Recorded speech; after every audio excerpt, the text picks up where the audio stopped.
Today's show is in memory of Kyle Lamb, the son of Mark Catania and the grandson of Pastor Brian and Diane. As they mark his birthday, they give thanks for the joy he brought to their lives. Today, we give thanks for the life of Kyle Gage Lamb. This is Wake Up Sunday Morning, brought to you from Celebration Church in Barrie. We are an Anglican Network in Canada congregation. Good morning, I'm Derek Welsman, here along with Pastor Brian McVitty. Delighted to be a part of your summer Sunday morning. Toast, coffee, eggs, and Wake Up Sunday Morning, a great breakfast combination. Jesus is in the business of healing. You cannot read through the Gospels and not be impressed with the number of healings by Jesus. Last week, our focus was on Mark chapter 9 and the cry of anguish by the father who brought his ill son to Jesus to be healed. When Jesus questioned the father, he responds with a plea, "I believe, help my unbelief."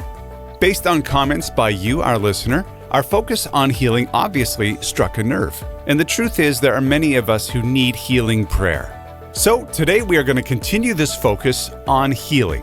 Today we turn to Luke chapter 17 and the account of a healing which is unique to Luke's gospel. What is notable in the passage is not just the 10 lepers who are healed, but also the response of one Samaritan who returns to thank Jesus. What does this passage have to say to us about healing today? Please turn to Luke chapter 17, beginning at verse 11. Here is Pastor Brian McVitty with the first part of today's message on the healing of the 10 lepers. Last Sunday, I took a moment to look around the congregation. Pastor Kathleen was standing here in the pulpit. She was with us despite the pain and the tremors that she experiences. She had a great message for us on patience. She is actually a living, walking, breathing example of patience and perseverance. Diane had had a tough couple of days with her treatments, but she had pushed through the pain and limped in, and she was here as well. And as I looked around the congregation, I was aware of many others who were facing various different ailments, but were here nevertheless.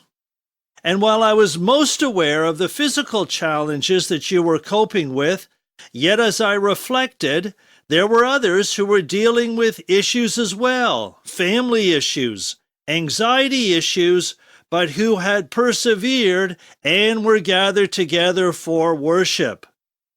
Despite the ailments that we were facing, we were all determined to be here, to meet with God, and to be the community. As I surveyed this scene, the word that came to me was wounded warriors. Wounded warriors. How many of the people gathered together here feel like wounded warriors? And I want to commend you for your courage and your perseverance. As I reflected on all of this, it seemed to me that it's time for a healing service, time for healing prayers. And so that is going to be our focus this morning. So please turn with me to Luke chapter 17, beginning at verse 11.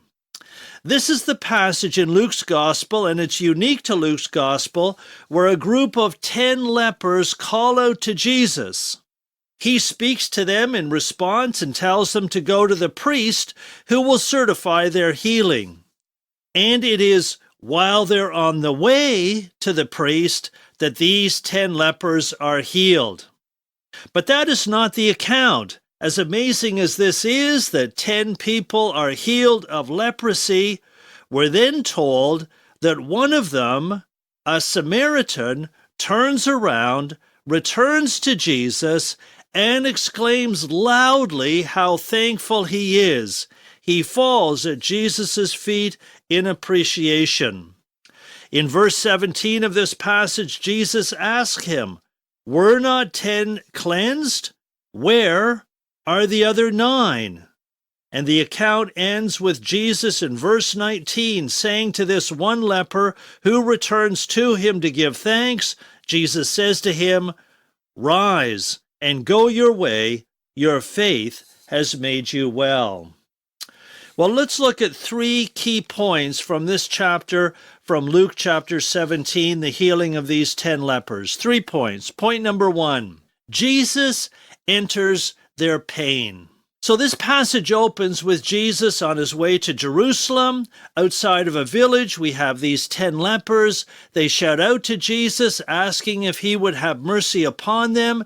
Then in verse 14, we read, when Jesus saw them. When Jesus saw them. A little background. Leprosy, as you know, was a serious and a contagious disease.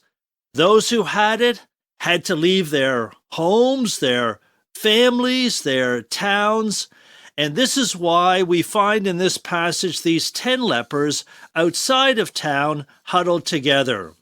And because they were contagious, everyone would avoid them, would ignore them. But we're told in this text, the way that Luke recounts it for us, that Jesus saw them.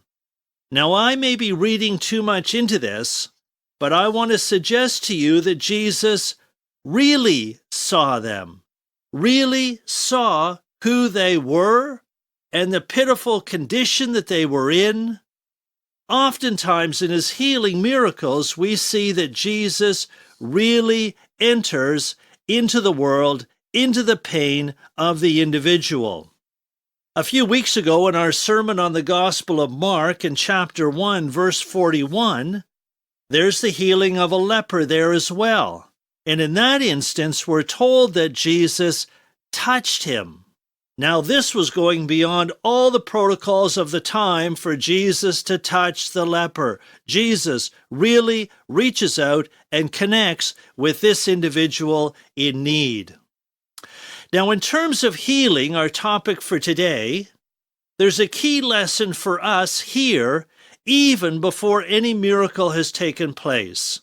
I want to ask, are we able to really see people who are in pain, really see them, and really enter into their pain?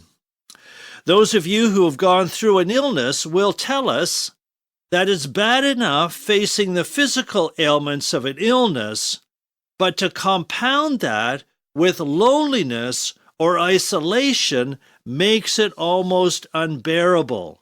There is a huge work of ministry simply being able to be with people who are sick. Last Sunday after our worship, I was talking with Pastor Kathleen, and we were talking about her treatments. She says that most people talking to her casually don't really want to know how she's doing. And you know, we do that all the time. We ask one another, how are you doing? But we don't really want a truthful answer. And I have to admit that I'm guilty of this at times as well. It's so much easier if we all just smile and say, fine, thank you. But it is a real ministry to actually listen to an honest answer to that question.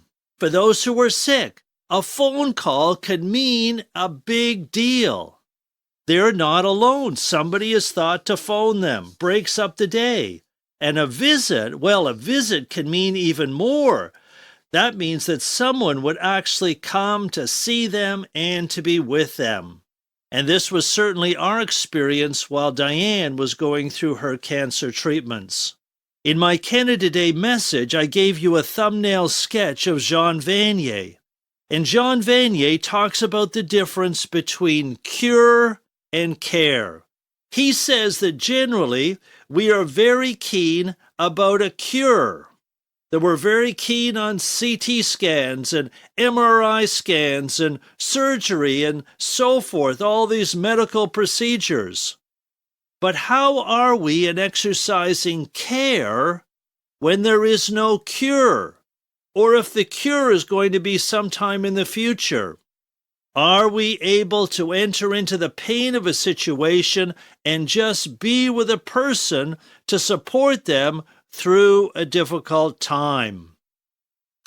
In verse 14 of this passage with the 10 lepers, we're told that Jesus saw them.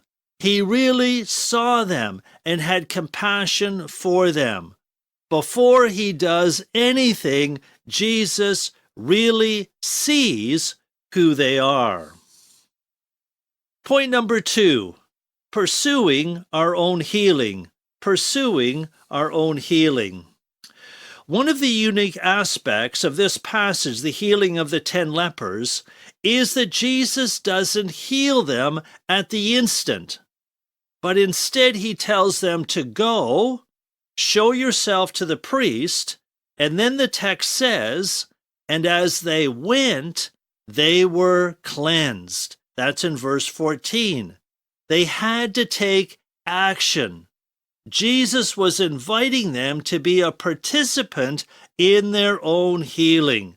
As they went, they were healed. They had to take action.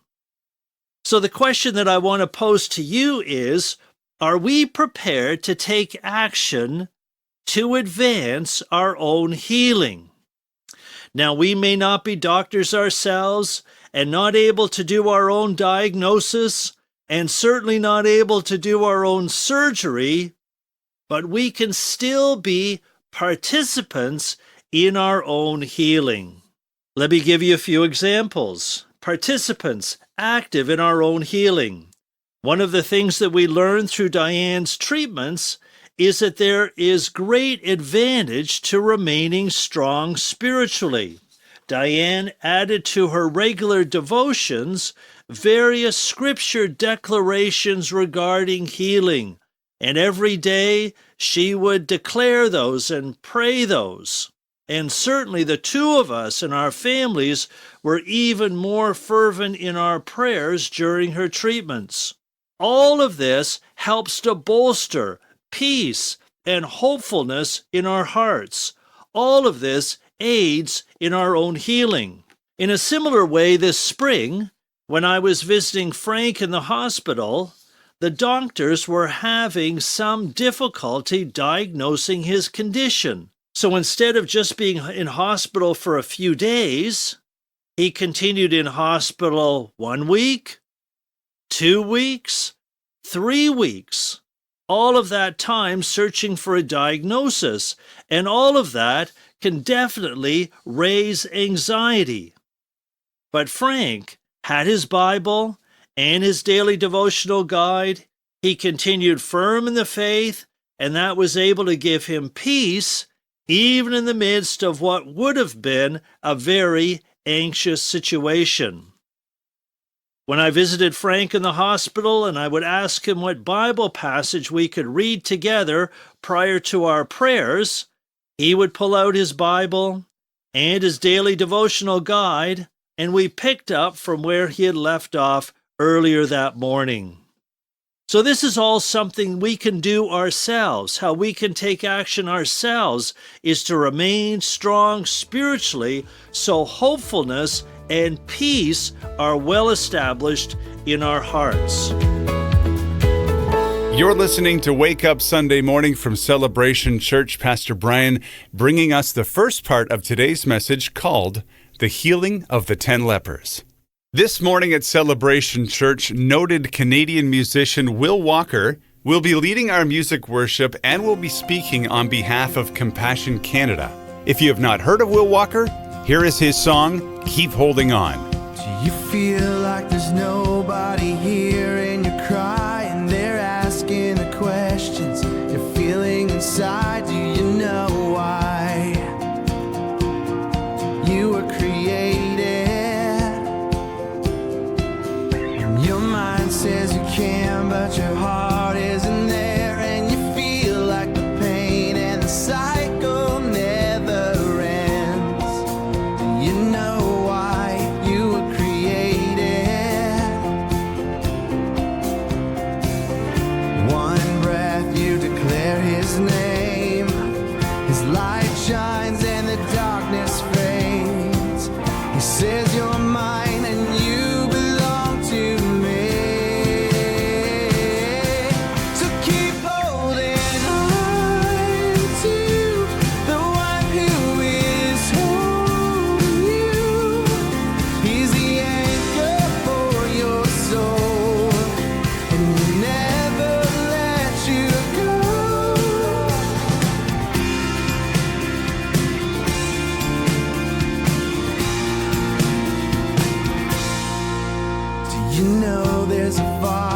who's hearing you cry. He's answered the questions you're feeling inside. He knows why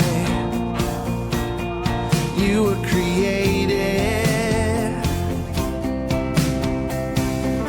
One breath you declare his name. His light shines and the darkness fades.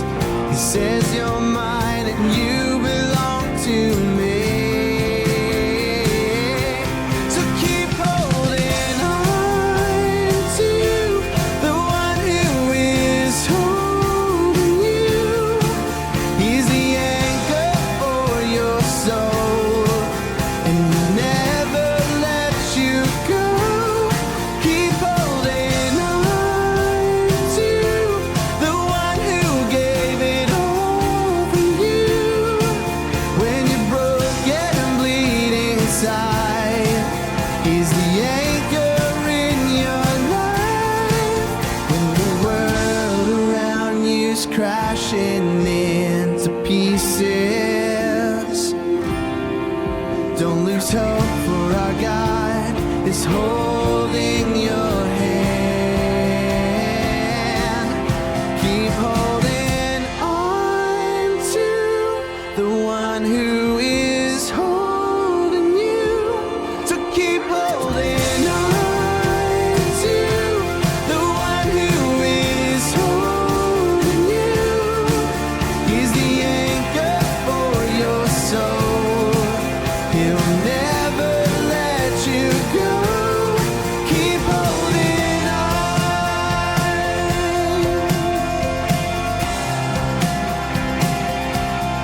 Keep holding on. Keep holding on. That's Will Walker, who will be at Celebration Church later on this morning. You don't want to miss that. Birthdays, graduations, or honoring a loved one, we all want to mark life's milestones in a special way. And here's a thought. Say it on the radio. How? Well, I'm glad you asked. Make a $200 donation to Wake Up Sunday Morning, and you can sponsor a whole episode. During your show, we'll set aside time to celebrate your or your special someone's milestone or memorial on the air. Get started by leaving us a message on the Wake Up Sunday Morning Facebook page. Here is Pastor Brian with the second part of today's message called The Healing of the 10 Lepers. There are also other healthy habits that would advance our healing as well. I think I've mentioned before that when Diane was seeing a therapist regarding a concussion, in addition to the therapy sessions at the clinic, the therapist also gave Diane a sheet, and it listed exercises, diet, instructing her not to be on the computer, not to be watching TV, and various other things that she could do to advance her own healing.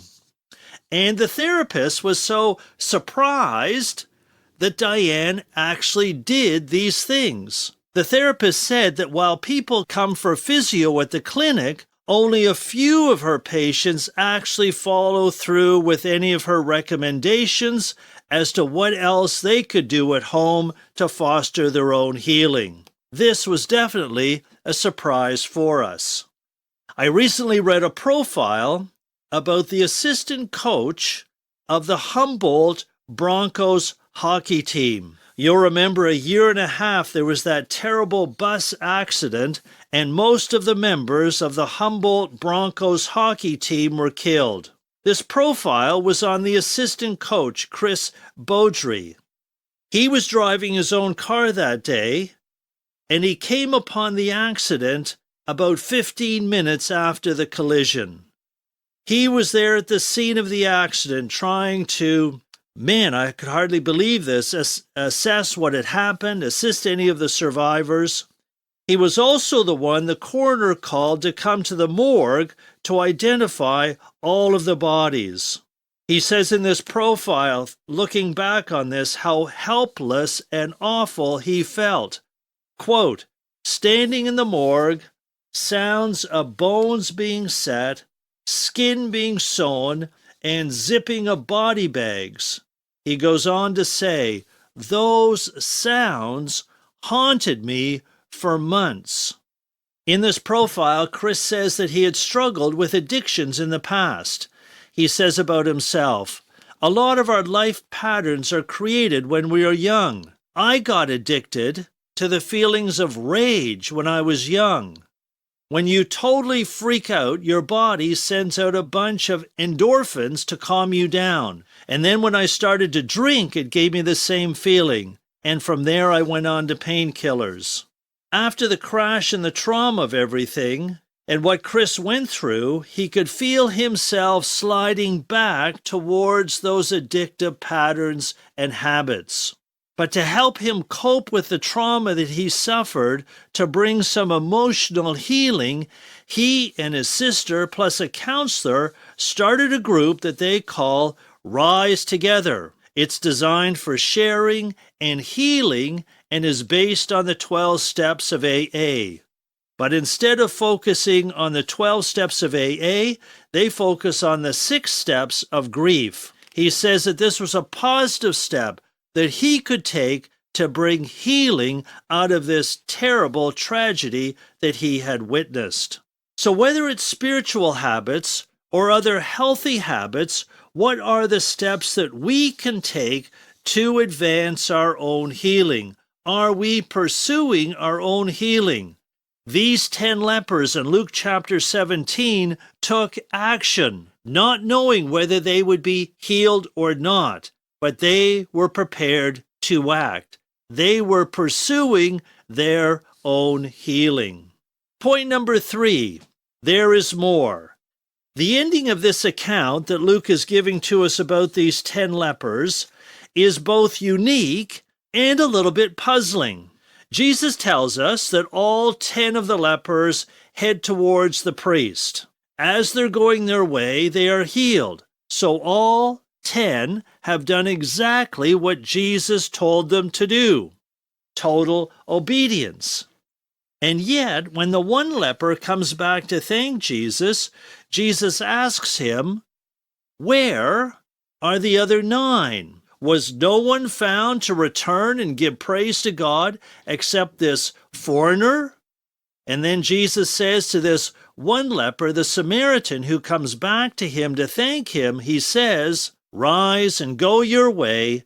Your faith has made you well."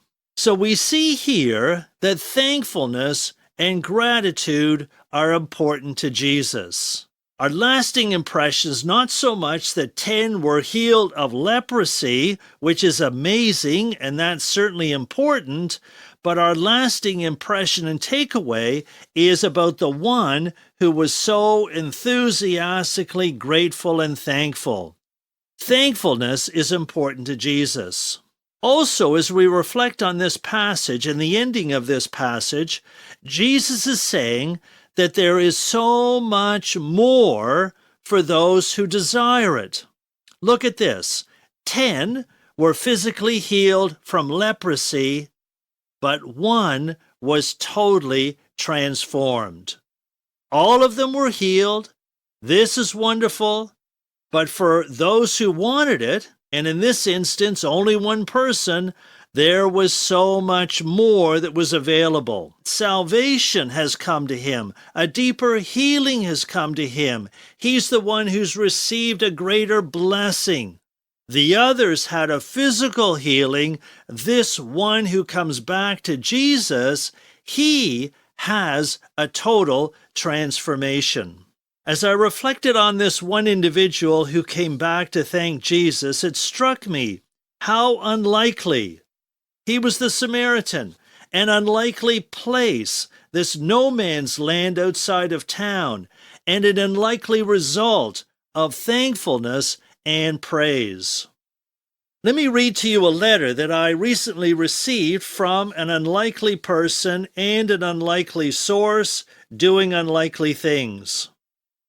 Last winter, I was asked to visit a man in prison who is accused of a serious crime. While he has been in prison, the Lord has met him in a powerful way and done a work of transformation and healing in his life. I want to read to you a little part of the letter that he recently sent to me. You'll be glad to know that I am holding daily Bible studies with my fellow inmates, and we can sense the Holy Spirit is at work on our range. Many men come and go on our range, and I'm pleased to say that through our Bible studies, several men have come to faith in Jesus Christ. I'm humbled, proud, and grateful that the Lord has chosen me as an instrument of His work. I could never have imagined myself leading a Bible study group, let alone in prison. I hope I'm not saying this with pride in these thoughts, but whenever we don't hold these sessions, I really feel empty. At times, I still don't know what to make of all that is happening. All I know is that I feel whole. End of quote. Is that not remarkable? And this is all happening in prison. This person has come to faith in Jesus almost as a sovereign work of the Lord Himself. And not only that, but he's now leading Bible studies and bringing men to faith. In Luke chapter 17, we read about the one Samaritan leper coming back to see Jesus. I see him as being an unlikely person. This was a Samaritan. An unlikely place in this no man's land, and an unlikely result, great thankfulness. And as I receive this letter from prison, I think about an unlikely person leading Bible studies, this prisoner, an unlikely place in a penitentiary, and an unlikely result, many people coming to faith. This is a huge work of transformation in the life of that prisoner that Jesus has accomplished. Who would have thought that it would be him in that place in prison? Jesus is in the business of healing in every possible way. Physical healing, the 10 lepers in Luke chapter 17. Emotional healing, the assistant coach of the Humboldt Broncos hockey team with a history of addictions finds emotional healing and peace. And spiritual healing, like the one leper who turns around, comes back to Jesus and is saved, so too we give thanks for the prisoner accused of a serious crime who comes to faith and begins a remarkable ministry in the penitentiary. Can we enter into the pain of other people as Jesus did? Can we break the loneliness that those who are ill often feel? Point number 2. Can we take action to advance our own healing? And point number 3, remember, there is more. The one leper who returns to Jesus reminds us that there is more. Jesus desires total transformation. That was Pastor Brian McVitty with today's message on the healing of the 10 lepers from Luke's Gospel. You're listening to Wake Up Sunday Morning from Celebration Church in Barrie. As we close, we trust that you will be attending your own church today. But if you are new to the area or you are searching for a Bible-based, Christ-centered place to worship, we want to invite you to join us at Celebration Church. Service time is 10:30 and we are located at 460 Yonge Street. And this morning at Celebration Church, you should go because noted Canadian musician Will Walker will be leading our music worship and speaking on behalf of Compassion Canada. Again, that happens starting at 10:30. Meet Will Walker and also meet Compassion Canada's A.J. Martin. We depend on you to support these radio broadcasts. Please consider a donation to Wake Up Sunday Morning. To do this, head over to celebrationchurchbarrie.ca and click on the donate button. Your donations are completely tax receivable and much appreciated to make this show happen. I'm Derek Welsman on behalf of Pastor Brian and everyone at Celebration Church in Barrie. Have a blessed day.